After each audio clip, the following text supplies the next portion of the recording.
Hey Kevin, how we doing? Happy Tuesday. Happy Tuesday. How are we doing, Garrett? We are great. Hard to believe we're in Q4 and marching toward Christmas. I hate to say Christmas already. We gotta get past Halloween first. it. Halloween and Thanksgiving, we'll start there. There you go. Well, let's get into it. I understand we're going to talk about change orders today and some of the updates we pushed out recently to the tools. So exciting Yep. stuff coming here. Yeah, so we'll specifically talk about change order requests. Then also towards the end, we'll get into a little bit of how you can actually analyze the change orders coming from your accounting system as well. I love it. Let's jump into it. Um, well, I guess kicking off, what's the first thing you want to do when you create your change order request? Yeah, so the first thing is you'll go to the change order request in our financials in the project here. And then if you click on settings, you want to make sure that you've got your settings set up correctly. So when you create the change order request, everything gets populated as expected. So the very first thing you want to do is actually set up the labor rates. So these will be the different employee types that you have on the job site that you'll be billing for at an hourly rate. So, it can be superintendent, foreman, journeyman, apprentice. You can add new roles, set up the labor rate, and that will auto-populate with that amount when you're creating the change order request. And then the next one is you want to make sure you've got your profit head and overhead markup on it. So just about every contract in construction is going to have a markup allowed or an allowable markup in the contract saying what you can mark up on change order request. Typically, it's delineated between self-performed work and subcontractor work, but you can add as many different items as you want here. You can put in the rate and then you can assign what it applies to. So you can see here what I've got set up is my self-performed work is going to apply to labor, material, and equipment. And then my subcontractor, which is at a lower 10%, that will apply to my subcontractor. So you have that ability to basically assign that markup based on the category of what the costs are. And then the last section here is your taxes and other. So tax rate, pretty straightforward, right? If you're doing work in a state or county that has a tax rate, you want to make sure that's included. Just like the profit and overhead, you can select what type cost or what cost types it applies to. So I've got material and equipment here.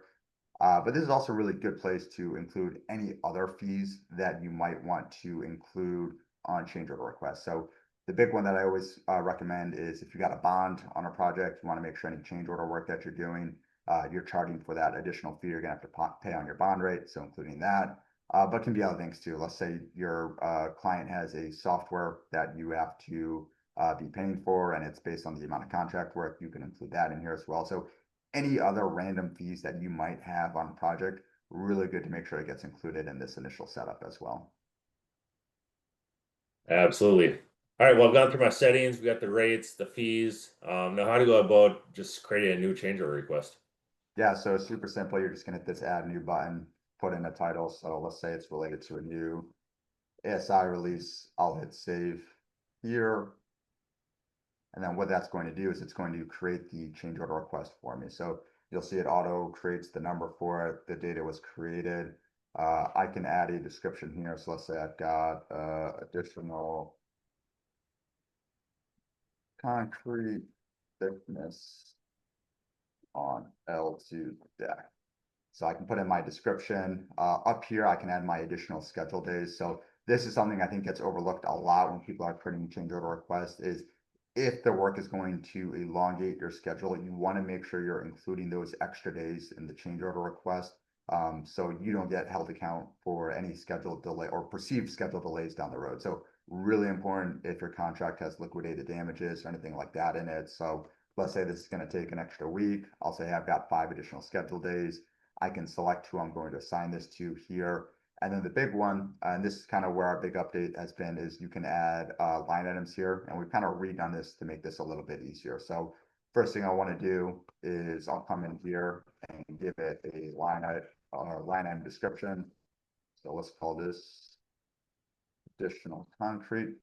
And you can see this is where everything in that setup is really important. So now I have all my labor rates have already populated. So I've got superintendent, foreman, journeyman, apprentice. Let's say, I said it was going to take an extra week. So let's put all that in here. Let's say I've got 2 journeymen on the site and 3 apprentice. So you can see it's going to do all the math for me. And then it's also going to add those extra fees and profit and overhead that I set up in the settings as well. So I've got my bond rate at 2%, self-perform work at 15%. If I need to modify it on this specific line, and for whatever reason, I can, so I can just click on it and modify it. And then I can go to my next one. So let's say I add material. So let's say I've got a 3000 PSI mixed design.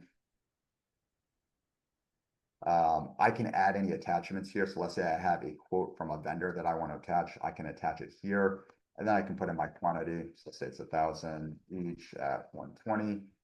Again, it's going to do all the math for me. And then I can click continue, continue, and then it's going to see a summary here. So this is going to give you my costs, my bond rate, tax, profit and overhead, and then I've got my contract. I can expand it if I want to see the quantities, and then I can save it, and then it's going to add that line item here, and I can see both my budget amount and my contract amount here related to that line item. I like it, pretty user friendly. So we got our description. I see, so line items are added. Now I see we have the little area at the bottom for qualifications, assumptions, and notes. What do we do with that?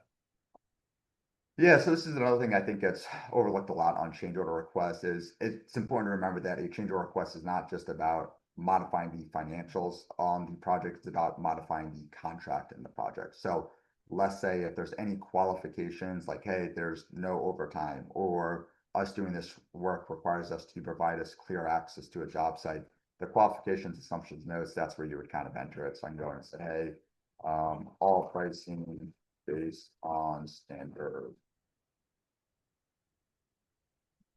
14 hours. So really good to kind of include this here. You'll see it gets numbered out here. So when you export it to a PDF, you'll see that listed out. So sometimes you're going to want to be super detailed on this. Other times it can be more straightforward, but always really good to remember that this change order request also represents a change in the contract. So just like you would be very particular about any contract language and qualifications and assumptions, you want to make sure you call that out in the change order request as well. Sure. So everything filled in, got finishing touches put on the bottom there. How do we send this out to a client?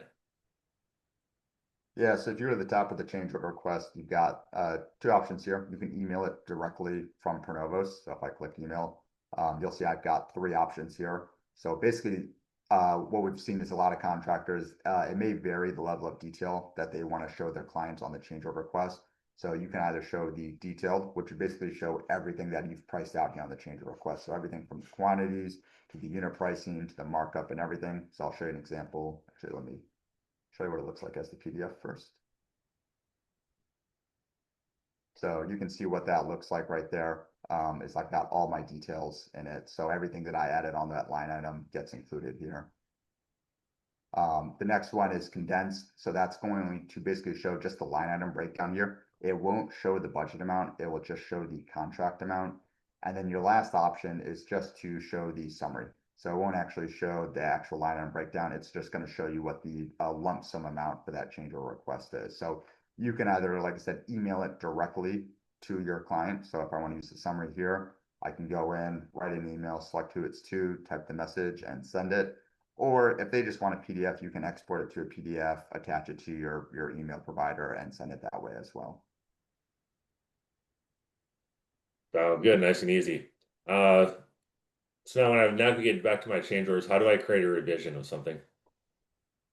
Yeah, so let's say you've submitted this change order request, you've sent it out, and then you get some feedback and you want to come back and create a revision for it. So I would click back into it. Up at the top here, you'll see the revision number. So obviously the original change was going to be revision 0. I can go in here, add a new one. And basically what that's going to do is it's going to create a copy of that change order request where I can modify it however I need to. And then for whatever reason, if I need to go back to the prior revisions, I still have them preserved up at the top here. Nice and easy. So what about a change order log? What if I want to send one to a client? So as you're creating the change orders here, what you'll see on the landing page for the change order request is you'll see a list of all of your open change order requests, the status, the date it's been submitted, resolved, schedule impact, contract cost. And then in the top right is this export to option. So if I export to, you'll see I get my change order log right here. So basically that's giving me all the information on my title, status, submitted, resolved, schedule, and contract amount as a PDF that I can then share with my client. Sure. And how do I analyze the actual change orders that we've entered into the accounting system? Yeah, so the change order request, as I'm sure everyone on the call knows, it's kind of really only the first step of change orders. Once you get that approved, executed change order back from your client, typically you're going to enter that into your accounting system. And then what we have here is a dashboard where basically we're syncing all of the official change order data from the accounting system to see how it impacts your financials.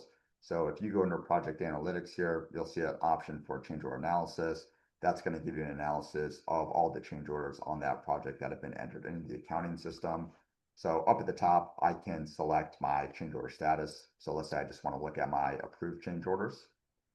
I can see what my original contract amount is, the budget, the change order contract amount, the revised, same thing with budget amount too. So my change order budget amount and my revised contract amount.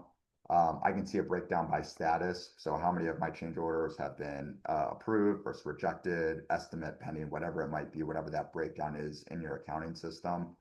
And then down below, I've got a timeline here that will basically show me what were those dates that I've actually submitted those change orders on. So this timeline is really good. If you have pending change orders that are still sitting out there, let's say you submitted a change order request back in January and 9 months later, it's still sitting as pending. Well, that's probably going to tell you something that, hey, there's probably not a high likelihood that that's going to come back approved, or that you need to do a lot of work to figure out what's going on with the client and getting it approved.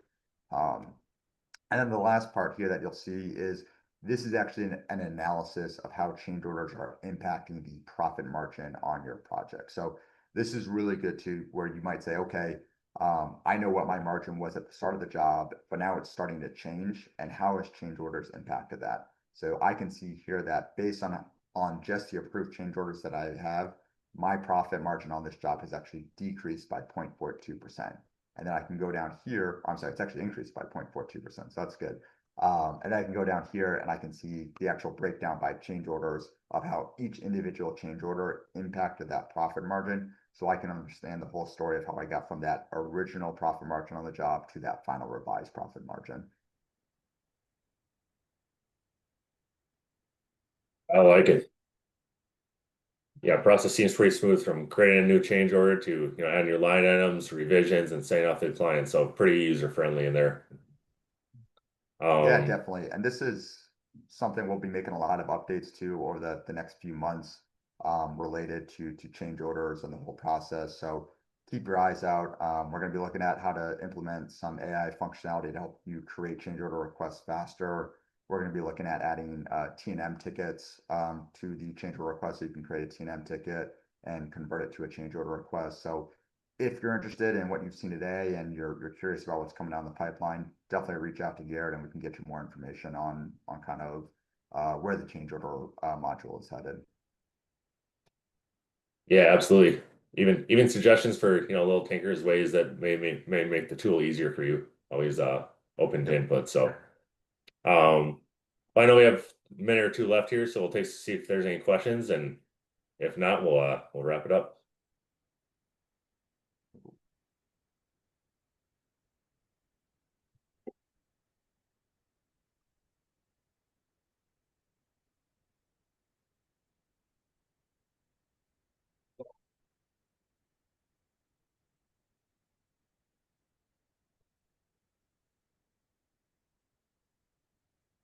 I think that's all she wrote, Garrett.